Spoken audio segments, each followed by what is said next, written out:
अल्लाह ताला ने सिर्फ एक ही दिन को पसंद फरमाया, वो है दीन इस्लाम।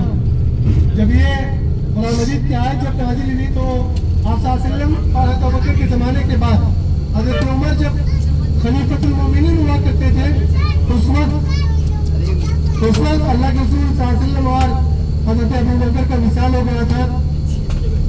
तो यहूद और नसारा के चंद लोग हज़रत अबू बकर सिद्दीक़ के हज़रत उमर के पास आए और कहा कि उमर, हमारे कुरान मजीद के अंदर कैसी आयत है, और अगर वो आयत हमारे तौरात या ज़बूर के अंदर नाज़िल हो जाती तो हम उस दिन को ईद का दिन मनाया करते थे।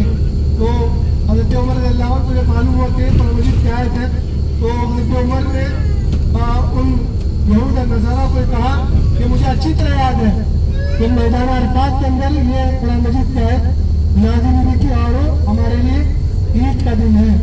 जैसे अपने उल्टे हाथ पर मस्जिद नमरा या आप अपने उल्टे हाथ पर देख सकते हैं, हज का जो खुतबा दिया जाता है वो इसी मस्जिद के अंदर दे दिया जाता है। और एक वक्त में 80,000 से ज्यादा उजाले कराम इस मस्जिद के अंदर नमाज अदा कर सकते हैं। ये मस्जिद सिर्फ हज के अय्याम में खोल दी जाती है। जितने भी मसाइल आप देखेंगे अरफात, मीना, मुज़दलिफा के अंदर, वो सारी मस्जिदें हज के अय्याम में ही खोल दिए जाते हैं।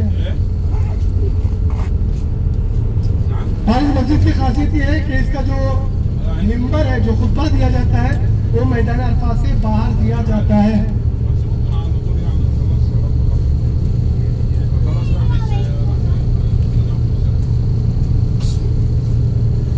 और जितने भी नीम के पत्ते दरख्त आप लोग देख रहे हैं, ये पाकिस्तान के जो जनरल ज़िया-उल हक थे, उनके ज़माने में ला करके उनकी राय के मुताबिक लगाए गए हैं, क्योंकि उजाले कराम को धूप और प्यास की ज़्यादा शिद्दत महसूस न हो जाए। ज़ोहर और असर की नमाज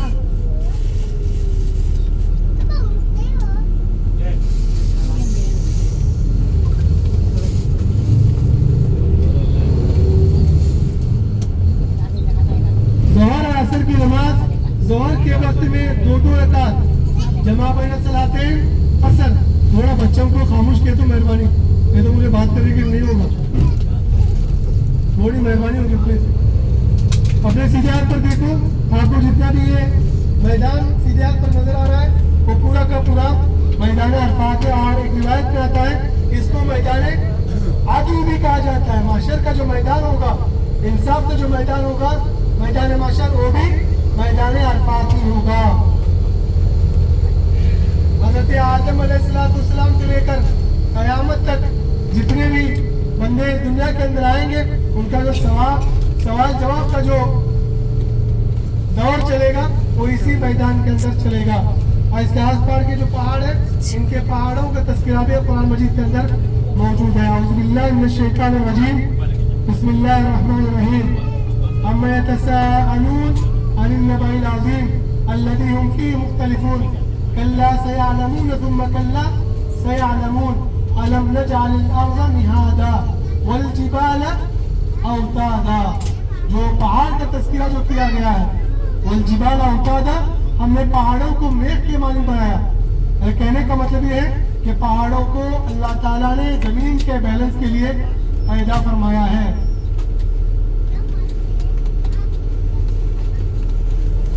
वल जिबाल औतादा का जो तज़किरा अल्लाह ताला ने कुरान मजीद के अंदर फरमाया है, वो मुफस्सिरीन कहते हैं कि मैदान अरफात के आसपास अड़ोस पड़ोस में जितने भी पहाड़ हैं, वो उन पहाड़ों के बारे में अल्लाह ताला ने इरशाद फरमाया है। अगर किसी मैदान को मैदान आदिल भी कहा जाता है। इंसाफ का जो मैदान होगा वो यही मैदान होगा। तो अल्लाह से दुआ है, थोड़ा खामोश करो यार, बच्चों को तो सामने भेज दो, मैं कटिंग करता हूँ। बच्चों को सामने भेज दो, मैं कैसे बताता हूँ कि कैसे खामोश करना है मुझे। बेटा सामने आ जाओ, आप लोग सामने आ जाओ, जितने भी बच्चे चिल्ला रहे हैं सामने आ जाओ।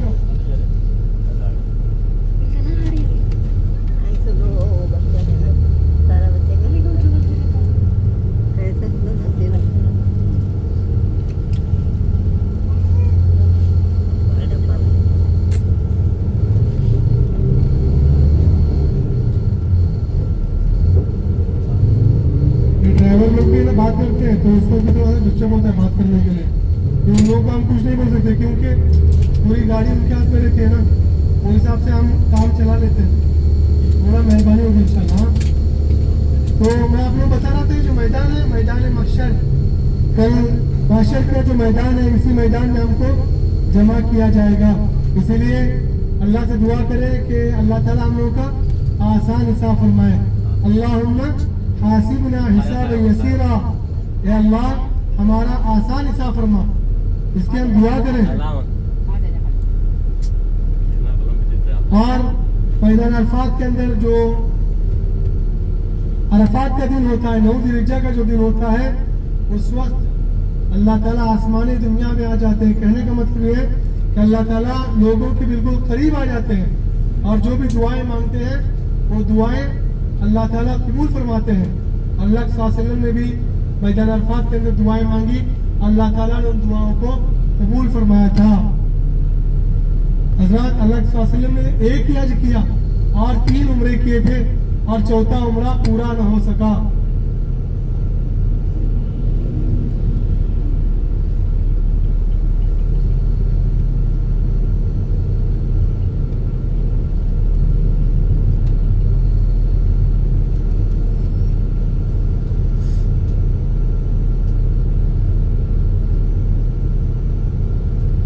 तो महशर के मैदान में इसके वक्त के बारे में आता है हदीस पाक के अंदर, इसका मफहूम ये है कि ज़मीन तांबे की होगी, आसमां फौलाद का। तो उस वक्त इंसान अपने गुनाहों के बकदर अपने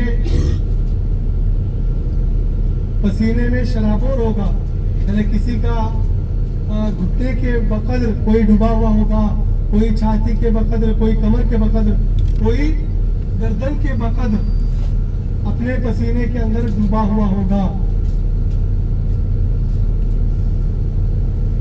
इसलिए अल्लाह ताला से हम मांगते भी रहें और ऐसा काम करें जिससे अल्लाह ताला आखिरत की जो ज़िंदगी आने वाली है, जो लामहदूद और लामुतनाही ज़िंदगी है, उसके बारे में हमें सोचना चाहिए और उसके लिए हमें अल्लाह ताला से खूब मांगना भी चाहिए। इमाम गज़ाली रहमतुल्लाह अलैह फरमाते हैं कि अगर ये पूरी दुनिया को रेतों के ज़र्रों से भर दिया जाए और एक परिंदे को मुसल्लत किया जाए कि वो 100 साल या 1000 साल के बाद में आए और एक कंकर को, एक जर्रे को उठाकर दूसरी दुनिया के अंदर डाल दे, तो ये दुनिया के सारे जर्रे एक दिन ख़त्म हो जाएंगे, लेकिन आखिरत की जो ज़िंदगी है वो कभी ख़त्म नहीं होगी। इसलिए आखिरत के बारे में हमें सोचना और आखिरत के बारे में कब्र का जो हाल होगा, कब्र के अंदर हमसे जो हिसाब किताब होगा, उसके बारे में हम लोगों को सोचना चाहिए। और जो चीज़ें अल्लाह ताला ने हमें जिसके बारे में फरमाया कि इन चीज़ों को आप करना चाहिए, जिसको अम्र बिल मारूफ यानी नेकी का हुक्म जो करना या नेकियों के काम का करना और बुराइयों से बचना, ये चीज़ें इंसान के अंदर अगर आ जाएगी तो दुनिया की रग़बत और दुनिया की मोहब्बत हमारे दिलों से कम हो जाएगी और आखिरत की जो ज़िंदगी है और आखिरत के अंदर जो मराहिल आने वाले हैं उसकी ज़िंदगी, उसके लिए आमाल करना हमारे लिए आसान होगा। सब करेंगे इंशाअल्लाह।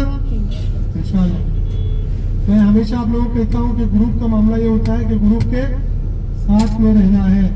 जो वक्त आप लोगों को दिया जाए उस वक्त के मुताबिक सारी चीज़ें आप लोगों को करना है। अभी इंशाअल्लाह फिर मक्के से हम मदीने जाएंगे, फिर मदीने की ज़ियारत है, फिर हो सकता है कि आप लोग ताइफ भी आ जाए। तो जो भी वक्त आप लोगों को दिया जाता है ना, वो वक्त को आप लोगों को है ना फॉलो करना कंपलसरी है, क्योंकि हमने सुना है कि जापान के अंदर कंपनी अगर 5 मिनट के अगर डिले हो जाए तो एक बार मोहलत देते हैं, दूसरी मरतबा उसको अपने काम से निकाल देते हैं। यानी लेट का मतलब वो कहते हैं कि इस दुनिया से चला गया। जब इस दुनिया से आप चले जा रहे हैं तो फिर आप हमारे कंपनी के अंदर आपका कोई वैल्यू नहीं है, कोई अहमियत नहीं है, क्योंकि आपके पास में वक्त की अहमियत नहीं है तो हमारे पास भी आपकी अहमियत नहीं है। इसीलिए हदीस पाक के अंदर अल्लाह सल्लल्लाहु अलैहि वसल्लम फरमाते हैं कि अल-वक़्तु अस्मनु मिन अज़-ज़हब, के वक्त ये सोने से ज्यादा कीमती है, क्योंकि सोना अगर गुम हो जाए, अगर सोना गुम हो जाए तो पैसे दे करके हम खरीद सकते हैं, लेकिन वक्त हमारे हाथ से अगर चला जाए तो फिर उसको दोबारा अपने हाथ में नहीं लाया जा सकता। इसलिए जितनी हम वक्त की कदर करेंगे, वक्त हमारी इंशाल्लाह उतनी ही कदर करेगा। सब करेंगे ना इंशाल्लाह।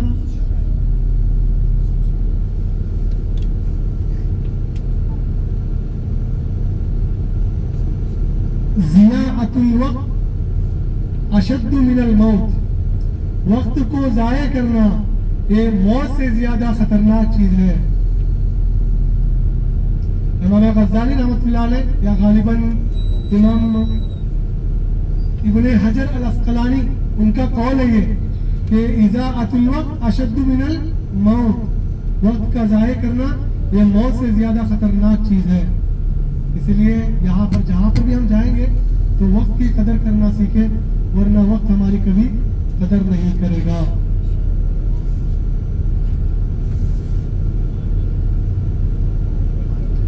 हुज्जाज इकराम ज़ोहर और असर को ज़ोहर के वक्त में 2 रकात ज़ोहर और 2 रकात असर की नमाज पढ़ करके इस मैदान से निकलते हैं, और मगरिब और इशा को इशा के वक्त में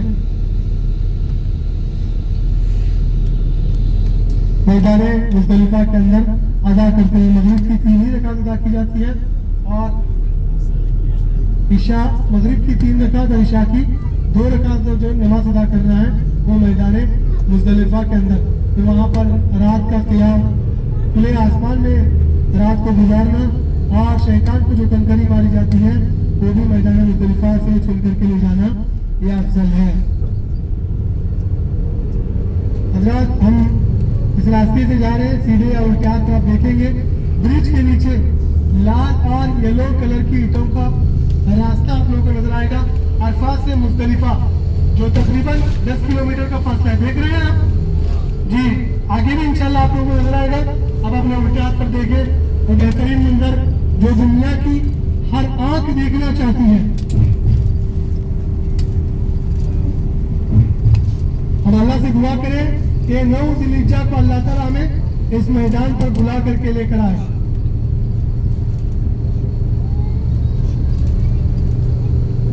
जी पैदल जो हुज्जाज इकराम होते हैं इन रास्तों से चलते हैं, और बस के ऊपर जो हुज्जाज इकराम हमारी तरह जाते हैं, और तीसरा ट्रेन के जरिए से।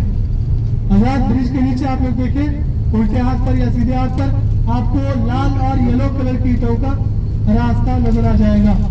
जी ये अल्फाज से मुज़दलिफा तकरीबन 10 किलोमीटर का फासला है। हुज्जाज इकराम चल करके इन रास्तों से आगे जाते हैं।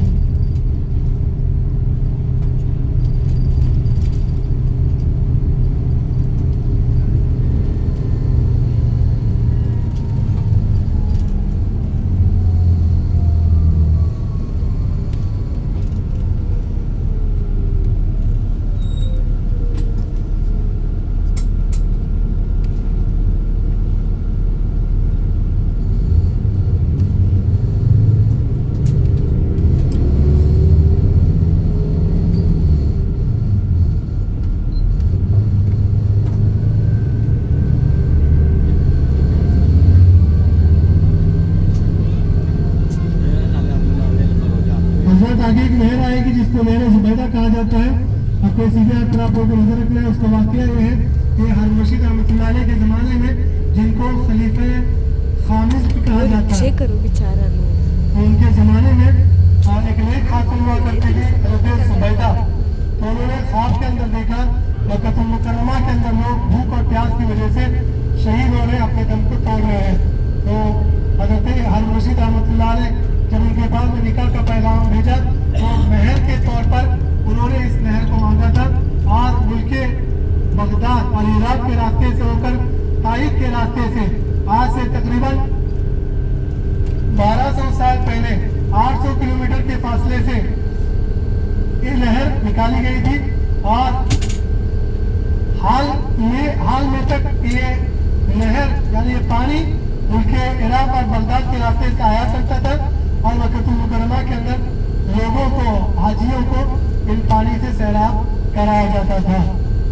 इसीलिए इस नहर को नहर जुबैदा कहा जाता है। देखिए इस्लाम के अंदर औरतों ने भी दीन का काम किया है। जरूरी नहीं है कि अगर मर्द हो और मर्द दीन का काम करे, ऐसा जरूरी नहीं है। अल्लाह ताला ने औरतों से यहाँ तक के परिंदों से भी अबाबील के जरिए से अल्लाह ताला ने दीन का काम किया है।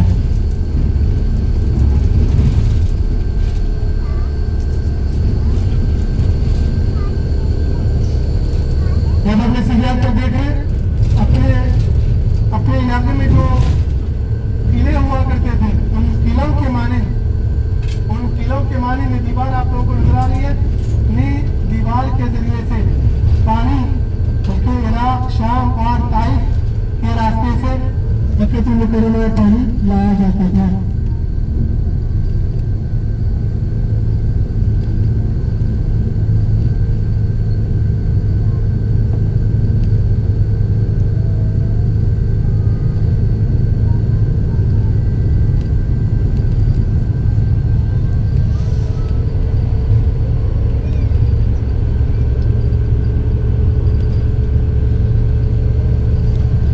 उल्टे हाथ पर देखें आप लोगों को मेट्रो भी नजर आएगी।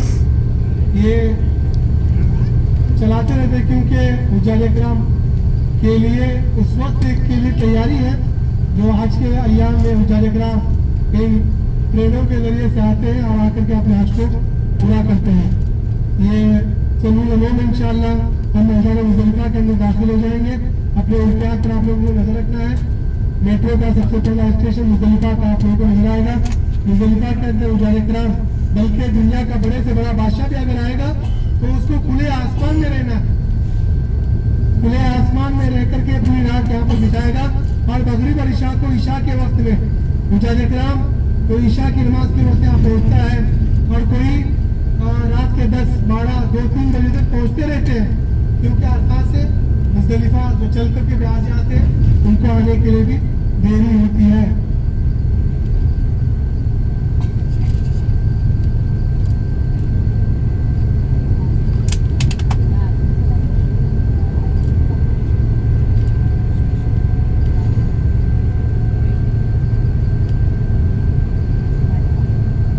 सीधे आप लोगों को नजर रखना है मस्जिद मशअरुल हराम, मुज़दलिफा की जो मस्जिद है मस्जिद मशअरुल हराम, ये इसका तज़किरा कुरान मजीद के अंदर मौजूद है।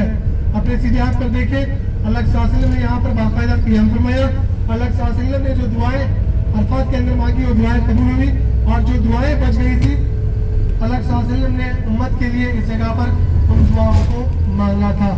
अपने सीधे हाथ पर आप लोगों को नजर रखना है और ये भी सिर्फ हज के अय्याम में मस्जिद खोल दी जाती है। अब इन जगहों पर अल्लाह ताला से दुआ करते हुए जाए कि जिस तरह से अल्लाह तूने हमें उम्रे के लिए कबूल फरमाया, मक्के की ज़ियारत के लिए कबूल फरमाया, मदीने की ज़ियारत के लिए कबूल फरमाया, ए अल्लाह तो हमें हज के लिए भी कबूल फरमा। अल्लाह ताला से ना दुआएं हमें मांगते जाना है। अपने सीधे हाथ पर आप लोगों को नजर रखना है ये मस्जिद मशअरुल हराम जहाँ पर अल्लाह सल्लल्लाहु अलैहि वसल्लम ने क़ियाम फरमाया और उम्मत के लिए जो दुआएं मांगी अल्लाह ताला ने उन दुआओं को कबूल फरमाया। और सीधे हाथ पे आप देखें आप लोगों को जो रास्ता मैंने अरफात के पास दिखाया था वो रास्ता यहाँ पर आकर खत्म हो जाता है। पूरा का पूरा खाली मैदान, खाली और चटियल मैदान में दुनिया के अमीर से अमीर आदमी और बड़े से बड़ा बादशाह भी इसके अरकान हज के अरकान में से रुकनी है कि वो खाली आसमान से यहाँ पर रुकेगा।